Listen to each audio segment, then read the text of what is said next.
বাঙালি রেসিপিতে আপনাদের স্বাগত। আজকে বানাচ্ছি ভেটকি মাছের পাতুরি। তার জন্য প্রথমে ভেটকি মাছগুলোকে জলে ধুয়ে নিয়েছি, তারপরে দিয়ে দিয়েছি লবণ, হলুদের গুঁড়ো, লেবুর রস আর সরিষা তেল দিয়ে ভালোভাবে মাখিয়ে নিয়েছি। নিয়ে এটা কিছুক্ষণের জন্য ঢাকা দিয়ে রেখেছি। মিক্সিতে নিয়ে নিয়েছি কালো সর্ষে, সাদা সর্ষে, পোস্ত, শুকনো লঙ্কা, চাল মগজ এবং কিছু পরিমাণ জল দিয়ে ভালোভাবে মিক্সড করে নিয়েছি। তারপরে এই মশলাটি একটা বলে নিয়ে নেব। তার ভিতরে দিয়ে দেবো কুড়িয়ে রাখা নারকেল আর ফেটিয়ে রাখা টক দই দিয়ে কিছু পরিমাণ লবণ এবং সরিষার তেল দিয়ে ভালো করে ফেটিয়ে নেব।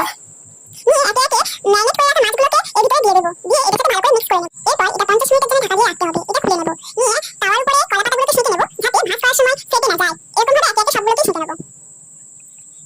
আমার এগুলো সেঁকা হয়ে গেছে। এবার আমি কলা পাতার উপরে এই মশলাটা দিয়ে দেবো। দিয়ে এর উপর দিয়ে দেবো কাঁচা লঙ্কা। দিয়ে এটা ভালোভাবে ভাজ করে নেব। ভাজ করা হয়ে গেলে এটা একটা সাদা সুতো দিয়ে বেঁধে নেব। এটা প্লেটে তুলে নিয়েছি। এক এক করে সবগুলোকে এমনভাবে ভাজ করে নেব।